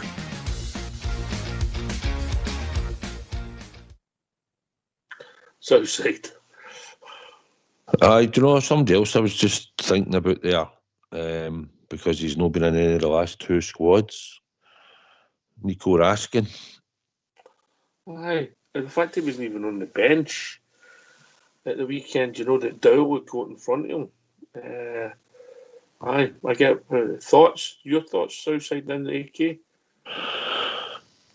I've been surprised that he's not been in the squads, but obviously it's down to what happens at training and what he sees and maybe who he's been picking, knowing that who was coming back for fitness and stuff. But I did think he'd have made one of the squad socks out the last two, and he hasn't. So it'll be interesting to see who are the next two, whether he's going to make any of them. And should he know, I think that'd be a clear signal that he's not going to be part of his plans. That's what I would take for that. I don't think you can go 4 squads and he doesn't make one. I've not heard that he's got a knocker at the end. No, he never mentioned him. He's been injured at all. Listen, I still think he's a good player. His passing at times had really let him down. But I think for the age, the way he gets about the park, he will go and work hard, tackle, chase back. We've seen it. He will have a pop at goal. I still think he's a wee bit further forward, because I watched him at Belgium for a few games of under-21s. He plays further up the park. Didn't play in that deep line role. But I'm just dare say he would play anywhere to get a game in the team. But no, I've just been surprised that he's been out the picture. And obviously, like we said, Kieran Dell's just come in from nowhere. He'd been injured for La Manga and never really been mentioned. And then suddenly, boom, he's back in the squad and he's on the park getting plenty of game time. Akey. As you say, Southside, it was a strange one. I probably expected to see him on the bench here, at least at the weekend. I don't know where something's been said behind the scenes. I think Clement kind of keeps the things in-house if he can. But if he's not showing the right attitude, he's not showing the right application, he's maybe chatting the door and wondering why he's not getting inclusion, and Clement's not liking what he's hearing, then he'll jettison him out the team. If you're not, Walter wasn't short with players like that as well. I don't mind that, by the way, of manager being strong with these sort of players. You can't afford to have bad apples run about our dressing room, and sometimes that's been to the detriment of the squad over the last few years too, a bad apple there. If that's the case, then we move him on and hopefully we get at least our money back. But a wee bit disappointing he's not getting the opportunity to flourish. Same you could say as well. Or it could be GK's just got a wee knock and we've not heard about it. Could be, but you would have thought he would have brought it up in his pressers when asked about it. But Roof was another one at the weekend. I was surprised not to see too. Hello. All right. We've been joined by Barry. Evening, Barry. How you doing? All right. All right, mate. What's on your mind? Couple of things. Probably the first thing is I think that I probably talk quite a lot about with my old man is when it comes to match day and we're all sitting there thinking we're Jose Mourinho or Walter Smith or whoever, and we're saying, why is he not playing him? Why is he not playing him? I.e. Raskin. You see, get Davy's phone. Davy must have said him on the phone. Hopefully Barry will be back in a second. Oh, Davy's away. He's away on holiday, isn't he? I'm looking forward to their presence Southside. They'll be massive. Hello. Are you back, Barry? Aye, I don't know what happened there. Carry on, mate. Basically what I'm saying is, obviously, the manager gets to see these players train all week, and then we as fans are saying, well, why is he not playing him? Why is he not on the bench? That's a thing that kind of annoys me. I think it should be something that should be just left, because we don't know what's going on behind the scenes.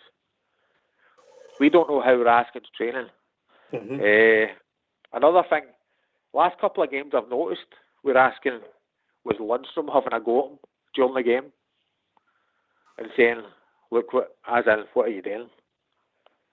So I'm not sure whether it's a case of Raskin maybe at that age where he's too big for his boots, or, that way. I mean, coming to Rangers and saying you would love to play with Chelsea, to me that's too big for your boots. Just realise where you are. But I'm big on the boss man gets to look at the players all week. We get to play Football Manager sitting at home. That way. Mm-hmm. If I was still playing Football Manager, Scott Wright wouldn't have been my team, but Barry, it didn't matter how good he was at training. Oh, Scott Wright, aye. I mean, but I think another thing I spoke to my old man about, he's like, why is he start that? But that the boss man, he's keen on players that are 100% starting.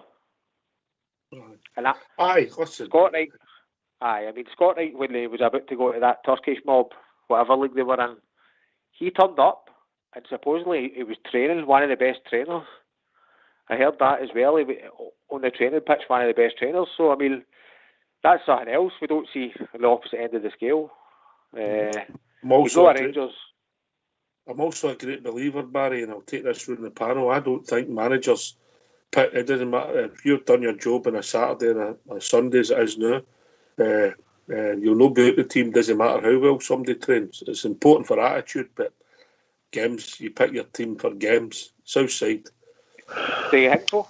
Nah, I think got a big influence on it, mate. I think certain positions, Barry, probably, like we're talking about Connor Golson, right? He's had a few shaky games, as we've all said. I think if it had been a bit earlier in the season, then and Balogun had some game time, people would probably say, well, drop him and put the big one in. Maybe move Souttar to the right-hand side and play Balogun on the left. And I know I know he likes to play on the right-hand side as well.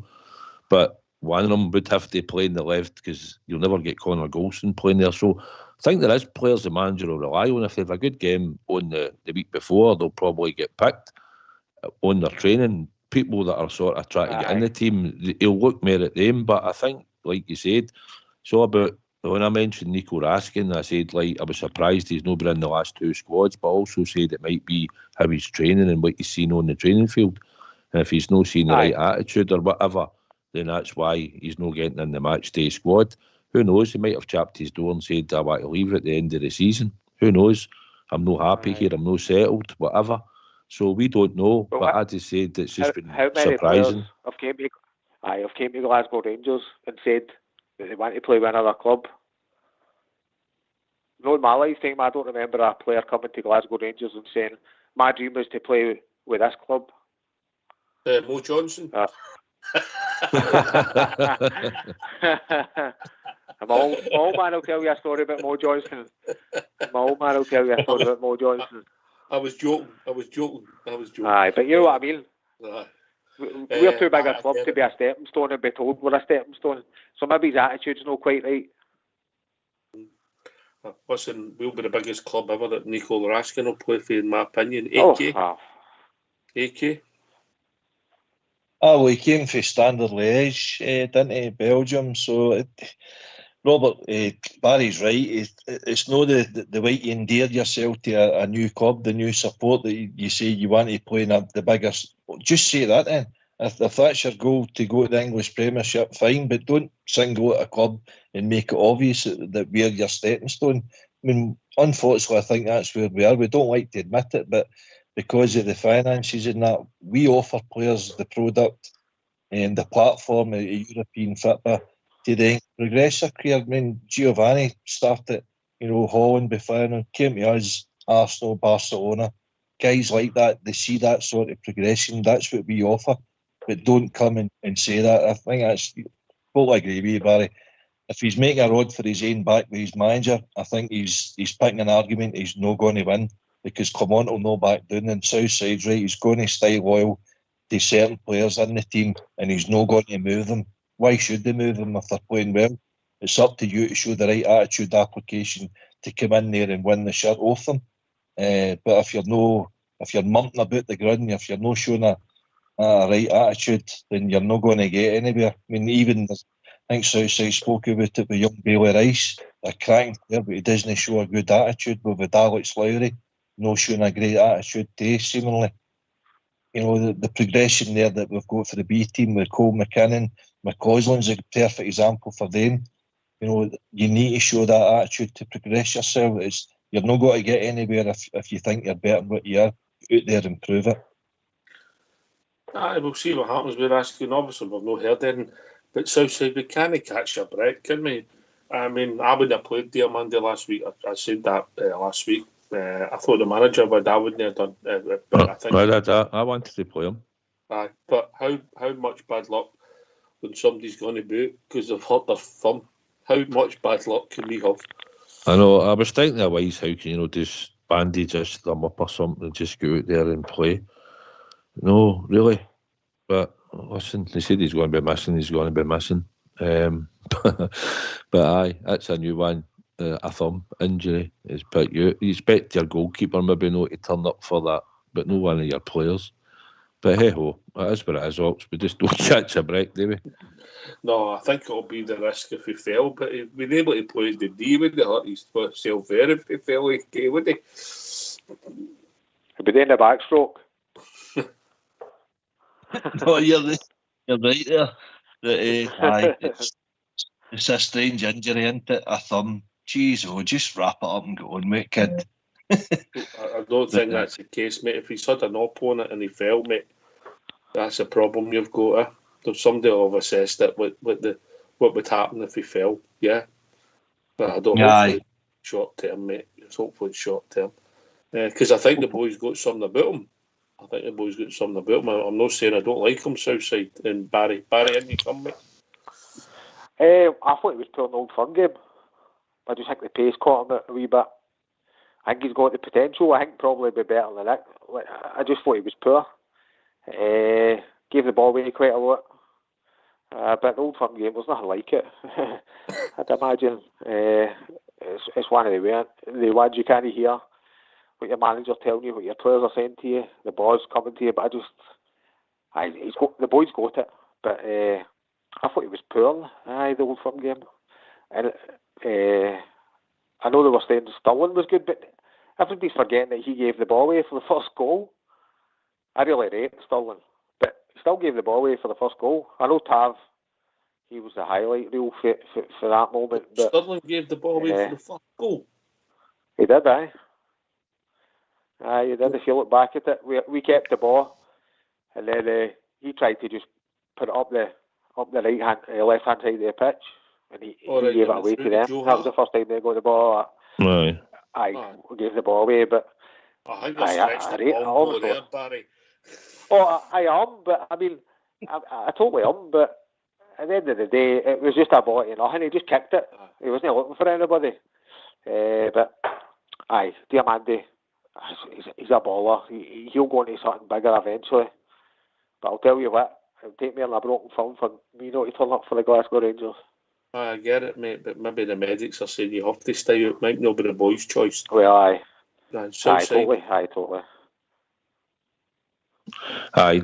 Listen, it was his first game against them, and listen, nobody really turned up in that midfield in the first half. So, you look for him because he's a good football player technically. In that, he turned up for a bit of the second half like the rest of them. But I think he's a good football player. He's got good vision. He's pacey, he gets about the park. I think we'll see a real player next season probably when he's had the time to settle in now. I think he'll kick on for next year. But he's got everything you want as a midfielder. Although he's still to say header the ball in the middle of the park. He did it a couple of times, but he did, didn't he, on Sunday? But when he's too fitted, he looks like he can get forward, he can link to play.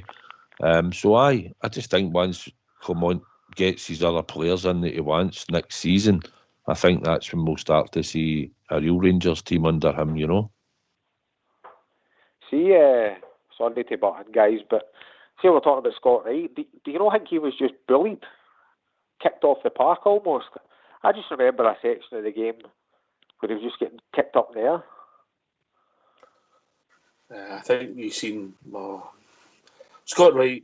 Scott Wright's got ability. He's fast and he's got technical ability. And by all accounts, the guys I've talked to, they say if you were picking a five-a-side team at training, Scott Wright, you pick him because you can play 1-2s. He never lets you down. He keeps the ball. But if you look what he does in a game, he's had enough chances. I'm just going to look at his stats. Because he's a forward player, and I think he scored one league goal in 48 games or something, and it's just not there. He scored a couple of important ones at Hampden, mind you, if I remember rightly. But he scored against Hearts in the semi-final. He scored against obviously Hearts in the cup final. But I think he's had his chances. I think he's got ability. I just don't think he's got the hat or the jersey's just too big for him. That's my opinion. At AK, I agree with you, Ox. I agree. I mean, he must be showing something in training. I think that's what Barry's intimating there. He must be messy or something in training to want to start that he's not producing it out in the park for what Clement's seen in training. He started a European final, for goodness sake. You know, so there is something there with him, but we're just not seeing it, and he's not consistent enough. His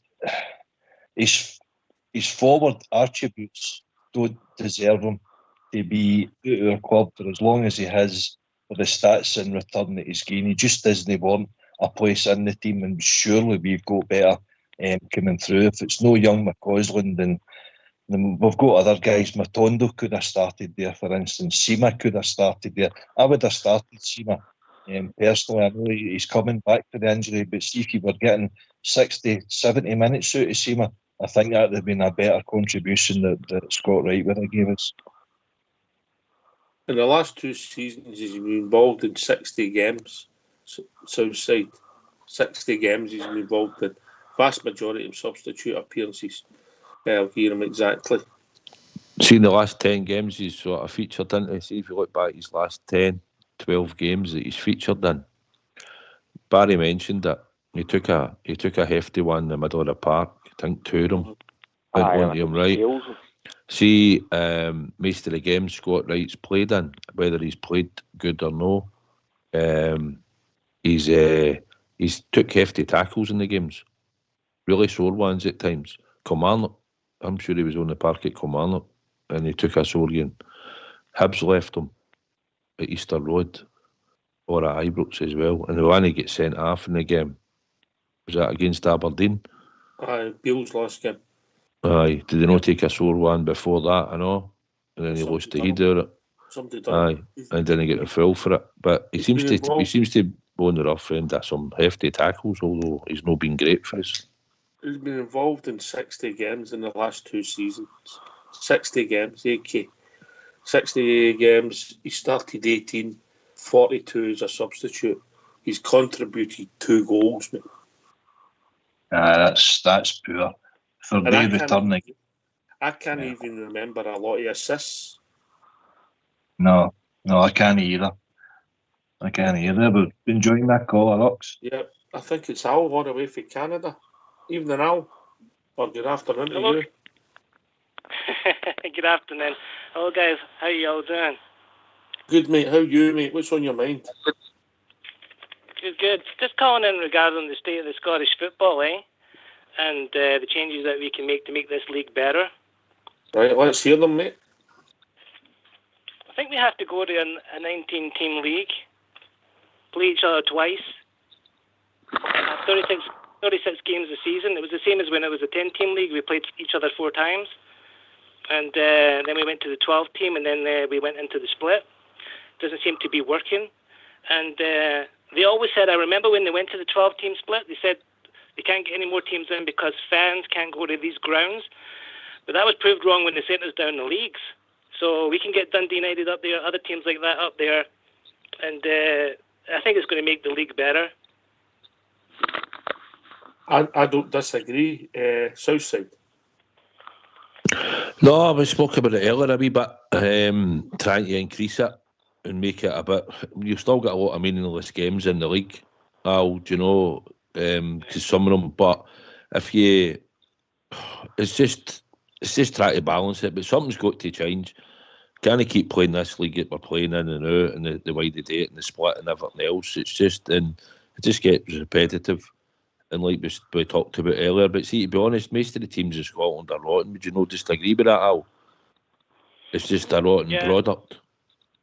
Yeah, I think Sunday was a great game to promote Scottish football. To be honest, and I did call in on Sunday because I was kind of like excited about that. But the overall standard of the league is poor. It's definitely poor. And this game against Dundee to be called off twice is just crazy that it can be done, right? To be called off twice because of the rain and all the excuses that they're making on it. It's just that they're not looking after the park. It's plain to see, the train on there. If you look at the ground at the goals, the ball can't even roll in because all the dirt's there. Because obviously, they've been practicing there or whatever they do there. So it's just poor that they're doing that. Maybe they're doing it for advantage. I don't know. But it doesn't make any sense, AK. I make a lot of valid points here, Al. I think we spoke about it earlier. Southside says there, the repetitive nature of just playing the same teams 4 times a season, it gets monotonous, it gets boring, and we're kind of stuck in a rut. We're stuck in a rut as in product on the parts not good enough. The standard of the pitches aren't good enough. We're hating ourselves to death with the ticket allocation. We don't want away support in. We're what, half away allocations, other clubs, and they just don't like to see progress. When other clubs are trying to be successful, I think it comes down to the money factor. You win a treble in Scotland. I'm not sure of these figures, Ox, but I think maybe 3.8 million. If you win the league, if you win the other 2 cups, it's like 5.5 million. I mean, that's paltry in comparison to other leagues around Europe. So if you don't have the money to improve your squad, improve your surface, improve your grounds, then the product is going to be poor. So we're not selling it right, and Sky's not really gaining the money that we should be looking for, because the Old Firm fixture worldwide audience, I think, right in saying it's maybe 3rd top watched game worldwide, behind the Barcelona, Real Madrid and Man United at Liverpool. So there's a call for the product out there, but the product that we're gaining in Scottish football in comparison to other leagues is very, very, very poor. I think you're right about the combination. I mentioned a 20 team earlier on. I wouldn't be against a 19 team league neither, Al, because I just think I don't think the 4 times a season works, mate. No, definitely not. It's been like that. It gets boring, right? And and it's obviously hard to get the players into when you're doing that. But this might be better, and I say it would improve football overall and improve little teams to get up. Because you're right, you guys see it all the time on the show here, and I believe it. We're killing the game slowly in Scotland, because if you think about it, say for instance, take Kilmarnock or Motherwell. Kilmarnock's attendance is, the stadium can put in 15,000. Motherwell can put in over 13,000. But if you look at the stats, only 8,000 show up for for a Rangers game, or them there too. It's always about 8,000-9,000. That's about 5,000, 7,000 seats that are unfilled. If you sell those tickets to us for £40 a ticket, that's about 280,000 per game. So if you say, for instance, we're playing them 4 times, and we just say, hey, you guys, whatever, keep the money, or we keep a percentage, 20%. That's about £1 million extra that the teams can have access to, like a Motherwell, like a Kilmarnock. It's crazy that they're not doing it, because they're doing it, I don't know, out of spite or something like that, but they're not bringing in the revenue that they need to bring in to fix, for instance, the parks, the grounds, the stadiums. I know somebody might agree with that sentiment, Southside, and then Barry can come in. Aye, listen, Hibs have already said they're going to cut our allocation from 4,000 behind their goal to 2,000. Right, we were there just a midweek game a few weeks back, and they couldn't even fill out the other end that we were looking at behind the rain goal, where they moved their wee ultra mob up to. There was still spaces, or you could have took them out that stand, and you could have probably took them out the other stand on the right hand side and put them all in the stand where the teams come out, and we could have filled the other 2 ends for them. But they just want to use the seats, and then it just creates a hassle. Rangers supporters are willing to travel to the stadiums, as you've seen for years, but and then they greet about they've got £3 million losses. Like Motherwell, I think, said they had £3 million losses. So, like you said, you could easily, they've cut our allocation. We get 1 stand behind the goal. We used to get a bit of the main stand, don't get that anymore. So, no, and it's like, the product's no great sometimes. I know that game, like you're saying, watching it for there, it was a good spectacle and all that, and it probably had everything that people wanted to see, and it was a big, huge audience that watched it. But, when Ross County come to Ibrox, Dundee come to Ibrox, Livingston come to Ibrox, and that, they're just sitting all behind the ball, sticking players across the area, and it's just trying to score against us, and it's no great to watch, Al, do you know what I mean?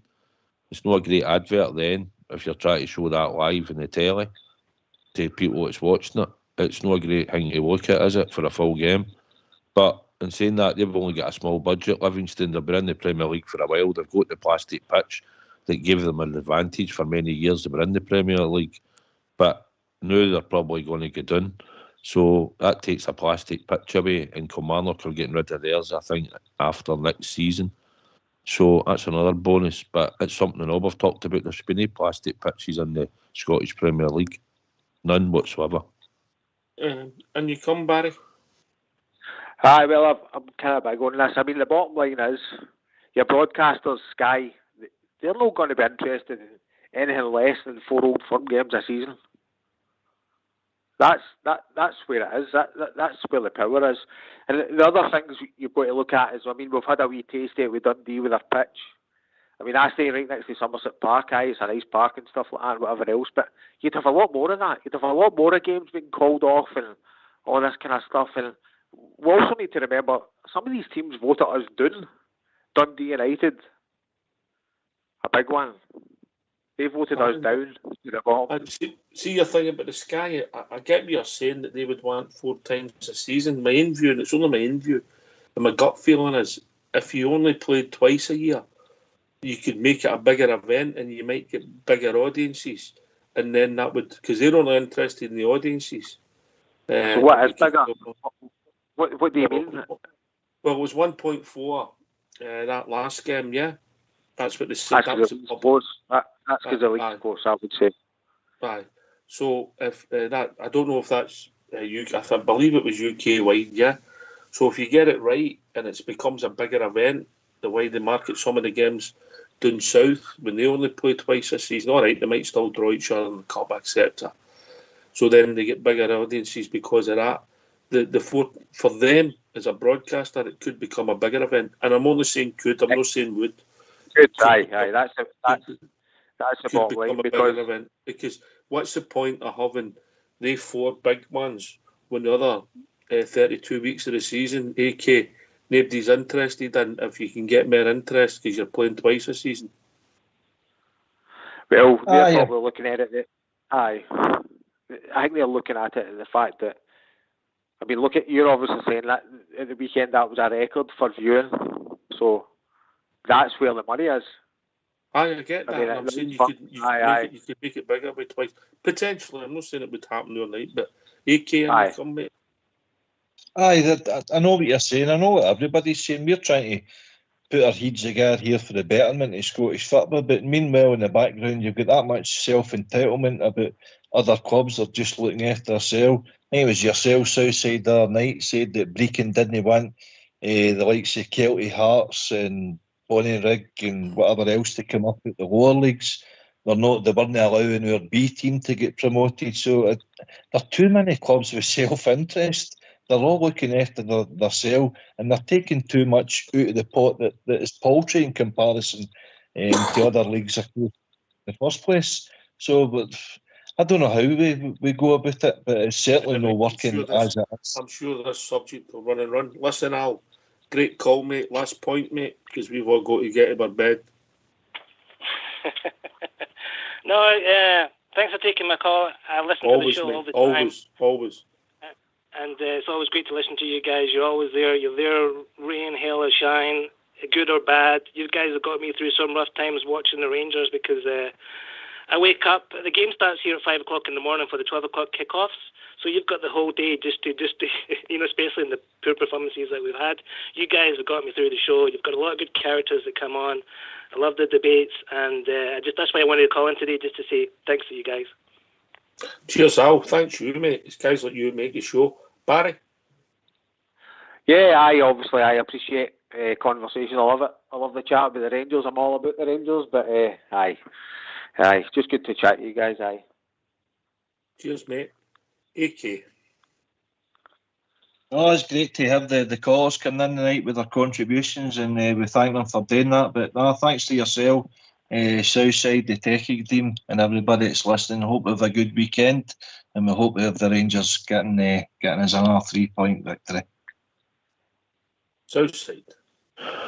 Aye, be a good night, mate. Good discussion. Good to bone with AK and your good self. Looking forward to Sunday. Early rise, I suppose. Breakfast, wee liquid diet, and up to Dingwall hopefully the famous Glasgow Rangers will get us the 3 points, mate, which we expect, and back down the road and then up to Dundee, hopefully on Wednesday. So thanks for having us on. Looking forward to it, and I'll see my big wingman up there on Sunday, so look forward to catching up with Big Stevie.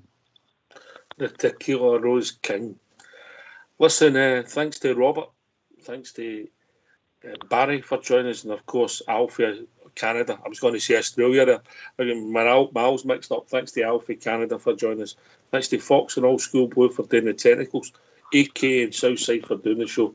This has been Rangers Radio. We'll be back at 11 a.m.